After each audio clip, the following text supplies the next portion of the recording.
Cramer. Welcome to Mad Money. Welcome to Cramerica.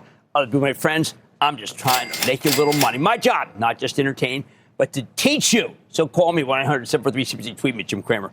If you ask me what tech stock I like right now, right here, I tell you that my favorite tech stock is Procter & Gamble, a house of innovation that spends more than $2 billion a year on research and development to make the best personal products imaginable. From Pampers that can handle a pounding to Tide Evo detergent with 6 levels of clean to the Gillette Labs heated razor for the best shaving imaginable. This company is loaded with the kind of tech I'm willing to pay for. And get this, its stock's on sales down more than 13% for the year. And management already told you they're going to miss the quarter, so it's what we call de-risk. In this wacky market, you want those who use the technology, not those who make it. You can see that on a day where the Dow dipped 41 points, S&P declined 0.16%, but the tech-laden NASDAQ dropped another 0.59%. In this market, you want the stock of Procter & Gamble because it's cheaper than I can ever recall. With a new CEO coming in, a monster user, not maker, but user of tech, which is what's working now in this stock market. See, Procter & Gamble used AI to fix its supply chain, uses digital twin technology to design its new factory, saving millions of dollars versus old construction. It uses AI to figure out how to cut down on supplies that it doesn't really need. So, no, I'm not being facetious. My favorite tech stocks right now are the business-to-business users of technology. I think these companies will increasingly be given a chance to buy amazing tech that will help them cut costs and bring new products to market much faster than ever, and that we never even knew we needed. Heated razors. It's just that we're so fixated on the producers of tech, we like the prurient interest in talking about the big guns in it, that we forget it's the users of tech that are getting the bargain, not the makers of tech, and their stocks remain very expensive. It's hard in this market to find a bargain like Procter that sells for just over 20 times earnings with 2.9% yield. Not bad when the president wants rates to fall to 1% and you can compound. It's certainly hard to find that kind of valuation among the traditional tech players right now. The techs have lots of wood to chop before they settle into better, more viable levels. Procter, though, it's already so cheap. Right now, the actual techs, the companies we call the Mag 7, the semis, they've had gigantic runs and are pulling back because their future prospects are so darn murky, and they've had such a giant move, and it's proven to be indigestible. Just consider a couple that we own for the choppers. And we like these. Okay, we like these. I'm just giving you straight dope here because I don't want to trade. I want to start with Amazon, big position of ours. Here's a company that can send you anything overnight or increasingly during the day at a low price. Has a thriving ad business. Has the Amazon Web Services business. Represents less than 20% of the company's revenues. About 60% of its total profits. AWS is now the core business, and it spends billions upon billions on semiconductors, data centers, energy. I don't want any of that. I just want a package delivered to me, and I'm happy to use Walmart if it's got a ton of technology itself instead of Amazon if it's cheaper. Now, Amazon stock is up about 1.5% for the year. That's not that good. The amount of money they need to spend to keep up with their competitors in the race for AI supremacy is insane. But what are they going to do? Let OpenAI come into the retail and web services business, take away their clients? Let Walmart use their stores to beat Amazon its own game? Amazon's strategy is not spend to win, it's spend to defend. I like to win. Meta's interesting. It's up almost 11% for the year. Not much, but better than Amazon. Stock sells for 22 times next year's earnings. That's kind of cheap, kind of ridiculously cheap if you like the management as much as I do. But it's also spending like mad, perhaps as much as $100 billion next year for capital expense. And I'm not even thinking about these huge pay packages the company's using. No salary cap in tech. Hey, guys, go fix that, will you? Get like a CBA thing. For that capital spend, Meta's getting power plants and data centers, both of which could be, frankly, out of date by the time they're done. Again, though, they don't have a choice. If Meta takes its foot off the pedal, then OpenAI might start coming in after them in the social media space. All these big tech companies live in fear of that. They believe that whoever wins AI could potentially win everything else, too. And if you let OpenAI in with this chimerical balance sheet that you've been binged, that's what'll happen. You'll be binged. And you know what happens if you've been binged? That's Microsoft has Bing and the other guy, Google, has Google. Well, it's going to be like Carrie. We're all going to laugh at you. I know the stock of Meta, like many of the tech cohort, hasn't done anything for months, while stocks in the transports and financials, man, they're just flying. The only thing that would get Meta stock moving is to come out right now and say, listen, we're not going to pay all this. We're not going to pay all this for power. We're not going to do all these data centers. And I have no idea how they can do that without losing their edge. How about Microsoft? When's this one going to bottom? The stock's only up about 13% for the year now, but it remains a fixture at the office, jamming teams down our throats and offering us co-pilot when we don't even need a regular pilot, let alone all the junk they punish us with. You know what? I've been buying things on their thing just so they won't come up, but they still come up. Those of us stuck with a PC that's based on Microsoft instead of the pristine Apple, which has been the case for me for decades, know that the real workhorse here is business to business. Microsoft's in an unassailable position, but it requires massive spending to keep Azure, the cloud infrastructure business, competitive versus Google and Amazon. These are three of the richest companies in the world, all going after the same piece of the pie. So why not jam the captive audience? We can't do anything about it. Truth. And it's not just Microsoft. Almost every single tech company I follow has a monstrous set of rivals spending tens of billions of dollars to dominate the particular industry. Now, in one case, that spending can be worth it. Google spent enough to keep the comers out of the search category. It's been allowed to write a check to Apple to make it the default search that cost them $20 billion per year, and it's the money well spent now that the contract has been blessed by a federal judge who must have lost his mind. I now expect Google will also pay Apple to make Gemini their default AI chatbot. Ooh, that judge will like it even more. At that point, even OpenAI playing with their other people's money may not be able to compete.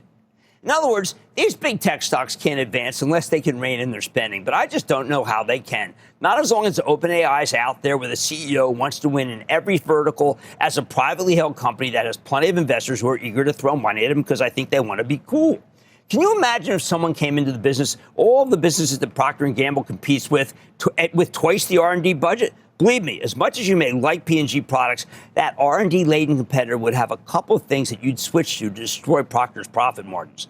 Understand, I'm not trying to say that tech stocks can't be owned here. We own a bunch of them for the Travel Trust. We always have, along with NVIDIA and Broadcom. I really like them. I'm just a lot less enthusiastic than I used to be because there's competition all over the place, and they're spending like crazy, and the stocks have still had big moves.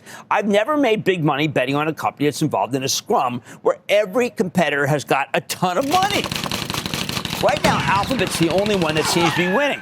I don't know. I mean, we need more winners, but it's just Alphabet. The amazing thing is, when I look at artificial intelligence plays, the traditional ones, not the Sandisk and the Microns, which are going up like crazy, but that'll end too. All I can say is that there's no bubble brewing. If there was a bubble, it burst at the end of October, when pretty much all these stocks stopped making money, and most of them started going down during the end of the year of magical investing. Remember that? Bubble brewing. It popped already, numbskulls. Bottom line, the difference between the big tech and Procter & Gamble, most of the tech companies are simply spending to keep up with the Joneses here. Procter spends to dominate, which is why I think it's worth buying right here, right now, alongside the Travel Trust, where a dividend gives you a floor, and there's no CapEx ceiling in sight. Let's go to Nick in Florida, please, Nick. Hey, Jim. Nick, what's shaking? About Verizon stock. Everything's Verizon? good. Thank you for asking. No problem. Verizon stock is often viewed as low volatility income play.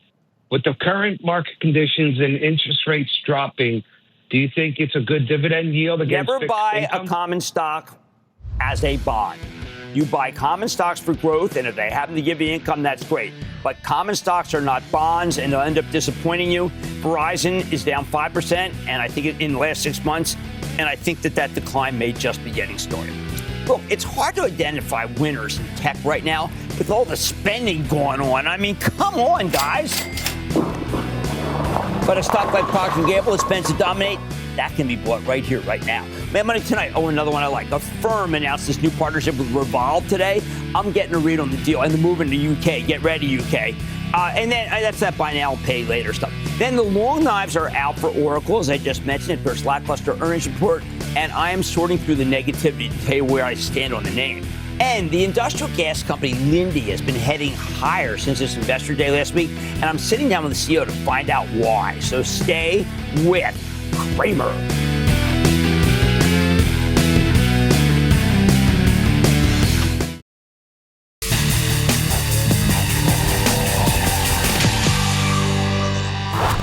A little over a month ago, we got a really impressive quarter from Affirm Holdings, the buy now, pay later powerhouse. These guys posted a 12-cent earnings beat off an 11-cent basis with much higher than expected revenue. And the stock shot up more than 11% the next day, reaching a high of $79 and change a couple of days later.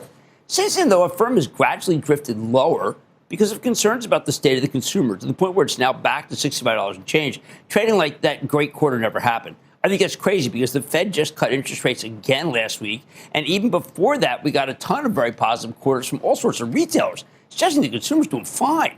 But don't take it from me. Let's check in with Max Levchin, the founder and CEO of Affirm Holdings, one of my favorite guests, get a better sense of how things are going. Mr. Levchin, welcome back to Mad Money. Thank you for the kind words, Jim. All right, so Max, I got to tell you, I own this stock from my charitable trust called Capital One. It's killing it. And then it just bought a network, Discover, killing it. But I remember when I look at a card company like Capital One, I always say, you know what? There are people who don't pay. And because of them, I'm paying a huge amount. Now, how about we just cut out all the people who don't pay, and then I don't have to pay much at all, correct? You're summarizing our business model pretty well right there. If you get really good at underwriting, you don't have to charge late fees. You don't have to throw in some hidden charges here and there. You most certainly don't have to hide your business model in fine print. And so, yep, that is correct. At the same time, the more it's used, the better I am at it versus just using the same model I've been using since 1980, correct? That is right. We seem to have uncovered something's always been true, just the industry drifted away from it over the years. Okay, so you and I both had very similar experiences. I had 7 credit cards. Finally, I got maxed out Banco Popular, and I was paying more than I was eating. And I didn't know what to do, but that was because I felt that was my fault. Is it the consumer's fault that they're paying that much? You know, the system is designed to take advantage of those who don't want to do exponential math in their head, don't have the time for it, maybe just don't have the understanding. So it's not really your fault for getting entangled in it, but it's basically impossible to get out. And you're totally right. The stories are just about the same. Came to US as a teenager, had no idea how credit cards work, promptly got myself overextended, and then took a decade to climb out of the cycle of debt. And the reason I started Affirm is to demonstrate that there's a better system, and it's now been used by 20, 30, 40 million Americans over the last bunch of years. And none of them have ever paid us a penny of late fees or revolving interest. And that is proof that you can build a better mousetrap. All right, let's talk about usury. If I were king of the forest, I would say we should have no usury. That usury is bad, doesn't go well with our country. It's not the type of thing that the founding fathers were thinking of. Let's ban usury. Could it be banned? You know, I think it depends a little bit on how you define usury, but what I would get very quickly behind is let's ban junk fees. Let's regulate. You know, ban is a little strong, but let's regulate late fees. Some folks require late fees for the business model. We do not. But if you're going to start regulating things a little bit more tightly around borrowing, first things first, don't confuse people. Don't show them 0% that aren't zero. Don't tell them stories that aren't true. Definitely don't promise them rewards that they're never going to be able to claim. So transparency, by the way, we have a lot of laws in the books that tell us, hey, you got to be truthful. You got to be honest when you lend money. So just keeping those in mind would be a good start. But we also do not have a national cap on rates.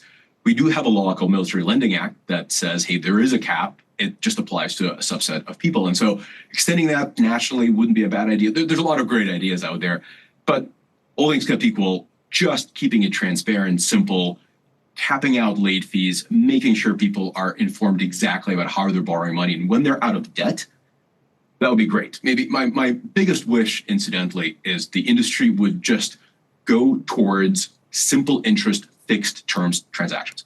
The rate almost doesn't matter if you know when you're done paying off. If you have a schedule in front of you, you're borrowing today, you're done in 6 months, done in 12 months, whatever it is, that is a great outcome. Almost doesn't matter what your rate is. There's not enough time to accrue that much interest. If you borrow once or pay once and pay forever, which is what most credit cards are modeled to do, then the rate really does matter. And you find yourself in debt you will never get out of. All right, so we had one of our enterprising researchers go on and sign up yesterday, and within a few minutes, he found out that he could spend $2,000. Now, how did you do that? How did you find that out from an address? Well, there's a little bit more to the data that we pick up just than the address. So we look at both publicly available data. And so by publicly available in this case, I mean your researcher's credit report. So we pulled that in real time. Did not affect his credit rating, didn't change his credit score. I want to be clear about that. and computed a proprietary score that we designed here and have perfected, I would argue, for the last 15 years. We looked at all the other obligations this person has. We made sure that we have a pretty good idea of what this person's cash flow looks like. And I don't know if that happened to this person, but in many circumstances, if we don't have a perfect picture from just that data, we might go as far as to ask them to provide their cash flow information and would do what's called cash flow underwriting, where we really do understand exactly what's happening in their personal bank account. And that gets us to a number that we believe this person has the capacity to carry while adding to the rest of their mortgage, rent, car, whatever other payments they're obliged to do. Because we don't charge late fees, we have total alignment with our consumers. If they don't pay us back, we just lose money. There's no magic in the business model. And that transparency aligns us fully with that person. So this $2,000 represents our belief of what this person can borrow. Perhaps they can borrow more. Perhaps they can, do even better than that. But this is the number where we believe they're very, very safe. Now, when I look at how your stock's done with all the other credit card companies, it's pretty much the same, other than the ones that charge really incredible rates. I mean, incredible for the company, not incredible for you. And what it reminds me is that the level of underwriting that you just described is far more thorough. If those rely on the scores, you used a term in a great interview with Bloomberg that the scores can be gamed. How do you game the scores? I don't know how. There's all sorts of companies out there, and I don't want to. I know you don't want to encourage it, but the industry. I don't want to encourage it either. That's a good catch there. People create these loans that aren't real loans. They take out cards they don't actually plan to use. There's all sorts of tricks you can do to just sort of game the system. And there's no substitute for building your own model. If you're going to be serious, if you're going to be pro-consumer, you have to do the hard thing and build a full historical record and then underwrite against that. And that's what we've done. The games are short-term. Inevitably, by the way, the industry and the regulators hate these games, and they're always trying to find ways to just put them back down. All right. So how about this new Revolve partnership? Is it a template for others? What so excites you about it? It's just, this is today's news. Thank you for reading it. So we've been pushing pretty hard. Don't do that to me. I'm trying to be good. We've been working on our entry into the UK, which is really important to us. We've done exceedingly well in the US. We built a great business in Canada. We've been sort of the undisputed champion of North America for a little while. It's time to go over the pond and bring our brand of Buy Now, Pay Later to the rest of the world. UK is sort of the staging ground. We committed to UK as a country. We've invested quite a lot of money and effort and built a real team there. And so a couple of announcements happened. Revolve is a great brand, and we extended the business we have with them both in Canada, but UK is really important because so it's such a well-known. It is big because UK could be a big market for you. All right, now we have a lot of conviction around UK. We think it's going to be a very big deal. We just took Shopify, which is a great partner of ours. I know in the that US was a great deal. Yeah. So it's now available to any Shopify merchant in the UK. It's going to be amazing. We did so well with them in the US and in Canada. UK is just a natural extension. Okay. So I'm very, very excited about that. Now, because I'm not worried about underwriting standards, give me volume standards. How much volume has it done so far in the holiday season? Pretty good? I think you have to tune in for my next report because that's in the current quarter. I do have some fun stats from the holiday season if you want them. So every year, I'm always trying to figure out what's going to be big, what's going to be small. And so last holiday season, I was bemoaning we've traveled out after COVID. Everybody wanted to travel. Everybody wanted to go everywhere. And it was sort of like, not that good. Not true. This holiday season, Black Friday, Cyber Monday, we saw 47% year-over-year growth in just travel. Okay. And the kids are all right. So Gen Z is traveling growth year-over-year is 75+% year-over-year. So it is very clearly the case that we're not done traveling. There's plenty of destinations to go. We saw a big rebound in sporting goods, which for a while was kind of a sad story last year. We weren't replacing any sporting goods, but that's not true this go around. Sporting goods outdoors, we had some good numbers there. Anyway, maybe if you want to sort of a relief on the other side of that great story, we saw huge growth in 0% loans, which is where the retailer basically pays your interest. Right. The best deal, by the way, is if you're borrowing money, paying over time, paying no interest whatsoever. And with Affirm, there's no asterisk. You're not getting caught out with some sort of oh, wait, by the way, it might not be zero. It is always zero when we promise it is zero. We saw massive growth of 0%. For the last few quarters, in Black Friday, Cyber Monday, we saw more than average 70+% growth year over year. And in the 6-month plan, which tells you that people are looking to stretch their holiday dollars into next year. This is a really good bellwether. That grew almost triple. And so those are really good indicators that consumers are shopping, they're buying. Our credit numbers are quite strong, so they're paying their bills back, but they're looking to stretch their dollar. Perfect. They are price conscious. They're looking for deals. I think that makes a ton of sense for the consumer and for what you're doing with your company. I want to thank Max Levchin, founder, CEO, and revolutionary of Affirm. Thank you, Max. Thank you. Man, money's back yesterday.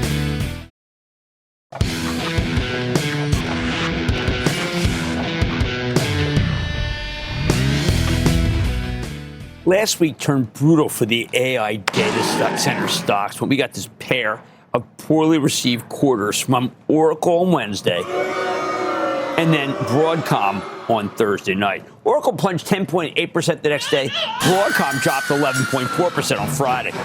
Dragged the whole group down with them. Now, as I mentioned in my Sunday Think piece for the CNBC Investing Club, I'm not that worried about Broadcom, which we own for the Charitable Trust. Broadcom reported a healthy top and bottom line beat. They gave strong sales and EBITDA guidance for the current quarter. The stock only got hit because the CFO inartfully mentioned on the conference call that their AI business will include more full rack systems next year, meaning more systems with components not entirely made by Broadcom, and thus the gross margins on those systems will be lower. Oh, really scary. Oh, was the market stupid about this? It's not a big deal, people. But remember, the stock had run up really dramatically going into the quarter, so it got slammed. At the end of the day, I trust Broadcom CEO Hock Tan. He has never, ever let me down to keep delivering excellent numbers. He will do it again. Historically speaking, every time the market's doubted this guy, the market has been dead wrong. I told club members in that same think piece that I would hold on to Broadcom, but after today's 20-point decline, it might be time to switch directions, do some buying. So I feel good about Broadcom. You're getting a real nice buying opportunity now. But Oracle, I got to tell you, this is a tough one. They reported genuinely disappointing earnings on Wednesday, and then they got hit with a negative report from Bloomberg on Friday that hammered the stock again. Of course, Oracle stock has been steadily sliding lower since it peaked in September, in part because they've got a ton of business with OpenAI that Wall Street's just not sure about. People don't know if OpenAI can pay for it.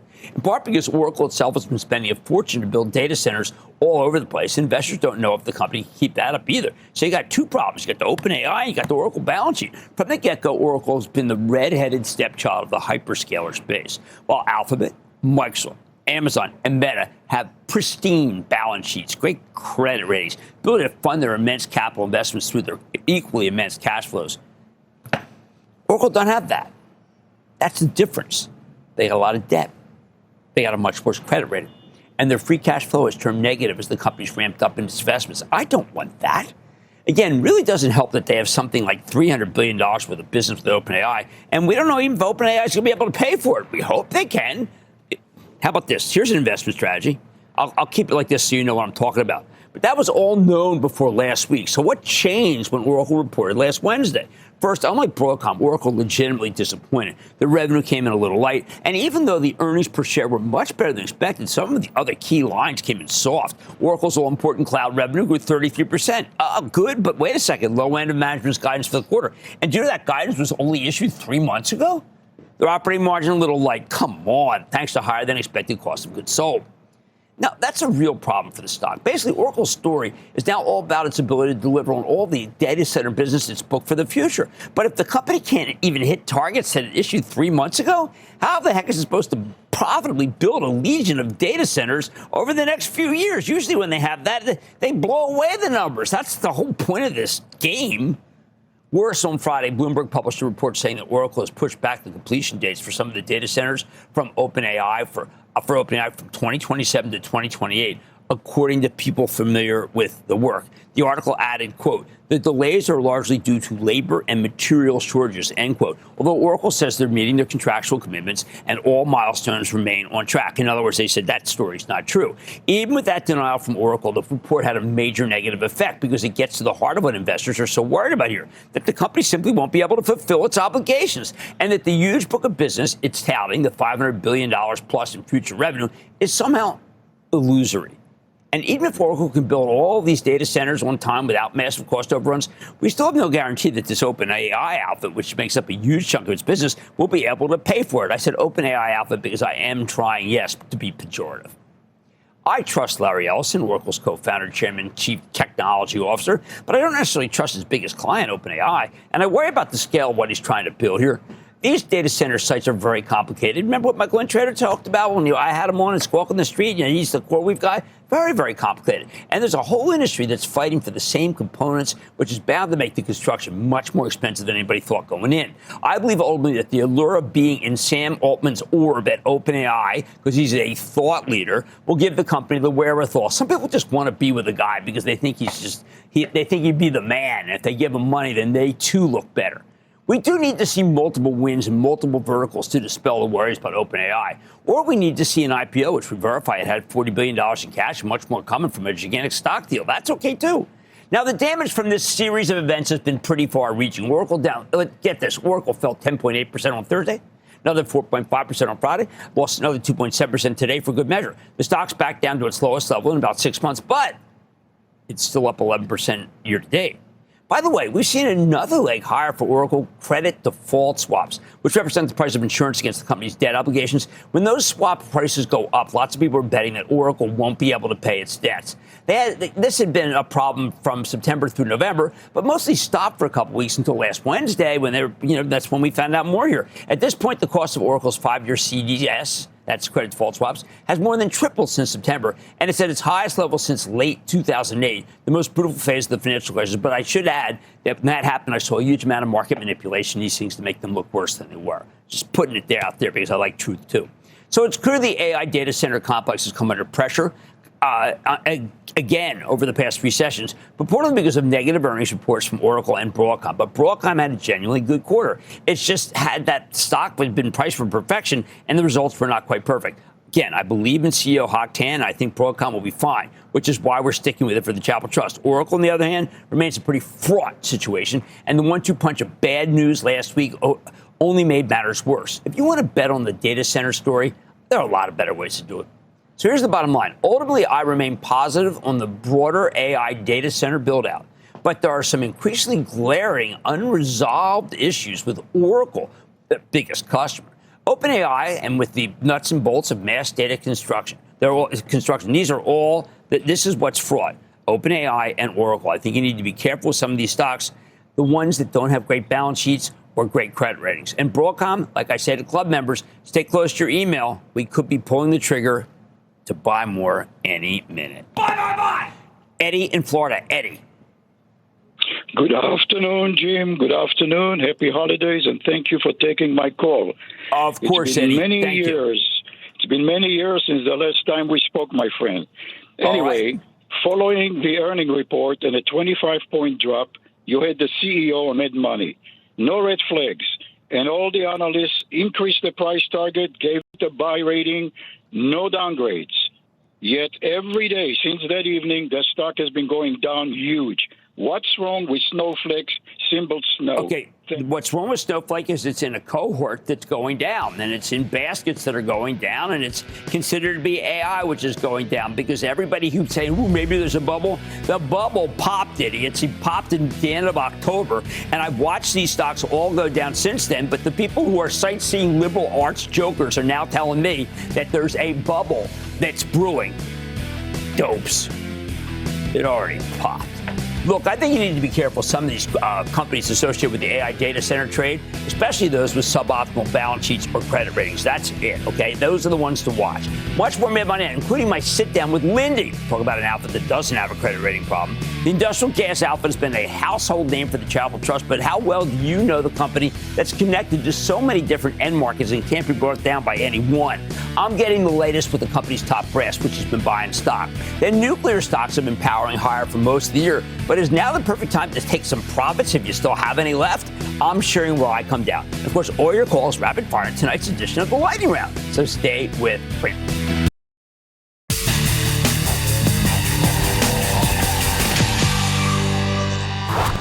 The last few months have been brutal for the stock of Linde, the industrial gas distributor that we own for the Travel Trust. Here's the stock pulled back 20% from its highs in August to its lows last week. It's a brutal move, but it's probably been a pretty consistent name. While Linde is somewhat cyclical given the nature of its industrial clients, this company has tremendous pricing power and a proven ability to put up consistent earnings growth year after year. Sure enough, over the past week, the stock made a nice move off the lows. Wall Street noticed there had been some insider buying. Linde had a few investor and analyst meetings, and they all seem to have gone well. So we have to ask, can it keep running? Let's take a closer look with Sanjeev Lamba. He's the CEO of Linde, who recently, by the way, bought $1 million worth of his own stock in the open market. Mr. Lamba, welcome back to Mad Money. Thank you, Jim. Always good to be back. Okay, so Sanjeev, the thing that I think most of our viewers want to know is, did something break at the company? It's been so consistent, and then suddenly we have a downturn in the stock. Did the stock make a mistake, or is there some mistakes being made at the company? Jim, I have to say nothing's broken. Let's just start with that. Okay. We had the investors last week, and we had the same message for them. I have to say the stock's probably broken over here, but hey, here is the message, Jim. Linde's got an algorithm and a business model that is robust. That algorithm is absolutely intact. That's what gives 10+% EPS growth over the long term. In addition to that, we're executing more than $10 billion of project backlog. That's an all-time high. $7 billion of that is in long-term contracts, 15, 20, 25-year contracts. They'll generate revenue and earnings every year. Imagine that. In addition to that, we have management actions, proven pricing power. You've talked about it before. Right. And of course, productivity. We do 15,000 productivity projects now, helped by AI, generating productivity that hits the bottom line. You put that together, that's our EPS algorithm. Okay, so we have a lot of people who own the stock because it's in my Charitable Trust. And I think right now they're saying, I wish he would tell us what an algorithm is, because it's got to be something that I really want to understand in order to be able to stay in the stock. Jim, I'd love to do that. So there are three parts to the algorithm. The earnings algorithm is driven by these three elements. The first, capital allocation, disciplined capital allocation. That's all about project backlog, the $10 billion I referenced earlier on, acquisitions and share buybacks. Okay. Put together, the algorithm delivers 4 to 6% EPS growth. The next piece, management actions, pricing and productivity, things that we control. Right. We don't rely on the macro for these. Right. These are things we know well. It's in our DNA. That between the two of them, with the 25-year history of positive pricing, we can put together 4 to 6% of EPS growth from there. Those two together, 8 to 12%. We don't need macro, which is the third leg. Right. But you know what? A little bit of industrial activity pickup goes a long way because there's a multiplier effect. We hold on to the costs, and everything that comes in the top line falls to the bottom line. In 2021, recovery post-COVID, volumes grew 7 to 8%, EPS grew 30%. That's the algorithm. All right, so right now I look at the world and I think other than data center, there's really not a lot of industrial growth. Now, industrial growth is part of the algorithm. It is. And if it looks like when you put them together, building for the data center, industrial growth, that things are good. But in truth, while you have a lot of projects, just the day-to-day industrial might seems to be slackening. Yeah, and let me describe this because, Jim, actually, I'll go back and tell, kind of repeat what you said before. We serve a mosaic of customers, right? More than 35% of our end markets are what we call resilient end markets. Electronics, healthcare, food and beverage. Look, everyone's got a drink, right? Doesn't matter what the economy is doing. People go and see the doctor. Doesn't matter what the economy is doing. That's a resilient bit. That I expect to grow between mid-single digit to high single digit every quarter. There's resiliency built into that model. The rest, a bit more cyclical. What's in there? Energy and chemicals, metals and mining, manufacturing in there. Now, chemicals and metals, clearly flattish, maybe a marginal growth, or in some geographies, a little bit down. But really, I am seeing some green shoots in mining, and I'm going to give you a couple of good examples. Okay, please. So mining, obviously, you're seeing a lot of movement happen. That then leads to manufacturing. Manufacturing has got some real green shoots. Aerospace, we're going to talk a bit more about that. I'm excited about aerospace. Of course, in addition to that, you're seeing a lot more construction, LNG projects, data centers. Right. Indirectly, we are feeding into that, cutting in welding gases, consumables. All of that comes from Linde. And of course, within that, we see EV and battery companies also moving forward. What I think is left is for reshoring projects to really hit the ground running. The minute they do that, industrial gas consumption goes up. All right. Well, that's going to be it. Now, let me ask you, the last time I believe that you bought stock in the open market was in March of 2022. How did it do after you bought that stock? Well, I thought that was a good investment then. I have to say it's a good investment now. Right. And as you know, last week I decided to go into the stock because I felt it's the best time for me to buy that stock. And people have to know that it isn't like if the stock went up $50, you're then allowed to kick it out. That's not allowed. Absolutely not allowed. I'm going to hold this. I do not sell my Linde stock. I believe in its long-term future and a compounding benefit that Linde provides to its investors. All right, last thing, rocket ships. When people feel rocket ships, there's a lot of ways you can't buy right now what Musk is doing. But how about a fuel that everybody has to use when they send a rocket into space? Jim, I'm thrilled you asked that question. Aerospace excites me, but particularly commercial space. Now, you know, for more than 5 decades, we've been supporting commercial space development. Right. Right now, I'm excited because I see exponential growth over there. We are pre-investing. We're investing in assets now so that we're ready to support the growth that happens. And you know, there are a number of premier rocket launch companies in the US. Now, more than 3/4 of all launches are supported by Linde as fuel. We'll provide liquid oxygen, liquid nitrogen. We will provide liquid methane or hydrogen, whatever is needed to fuel those rocket launches. But that's just not it. Next, we actually provide rare gases for propulsion of satellites to put satellites in orbit. Oh, there's 20,000 satellites. That is correct. So every time you hear of a satellite going up, Jim, you got a bit of our gas going there to just put it into its orbit. And last but not least, some atomized powders to actually build, 3D engineer the engines for rocket ships as well. All of that exciting growth, supporting commercial space, but also growth for Linde and its investors. Well, this is why we own it for the trust and why we're holding on to it. That's Sanjeev Lamba. He's the CEO of Linde. The symbol is LIN. Do you see why we own it? What a great story. Thank you, sir. Thank you, Jim. Mad Money's back in.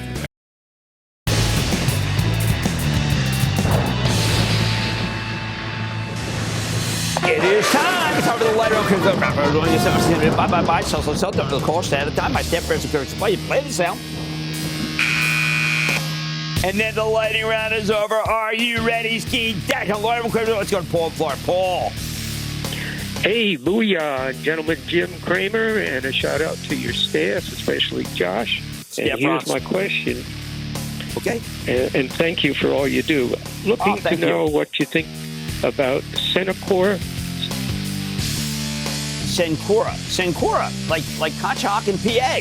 Okay, I like Sencora a lot, but I got to tell you, I think this Cardinal Health's got them all beat. Jason Holler is a visionary. I like that guy. Hey, I'm not done. Let's go to Fernando in Kentucky. Fernando. Jim, what's going on, man? How much? You tell me. Living the dream. Excellent. Thanks for always helping us make money. You betcha. That's the game. Jim, I bought this back at 26. You think I should add more or wait? It's BP stock. You should sell it before you hang up from me. Okay. Let's go to Ford in Virginia. Oh, Ford. It must be like, let's go to Jim Farley, Virginia. Ford, what's up? Hey, Jim, thanks so much for taking my call. I greatly appriciate it. Let me give a quick shout out to my Let me give a quick shout out to my daughters, Abigail and Emily, who encouraged me to call you. We're all interested in Perpetua Resource Corporation, PPCA. It's a hot stock, but let's go with Agnico. Because then we will remember it and remember it and remember it. And that, ladies and gentlemen, conclusion of the Lightning Round.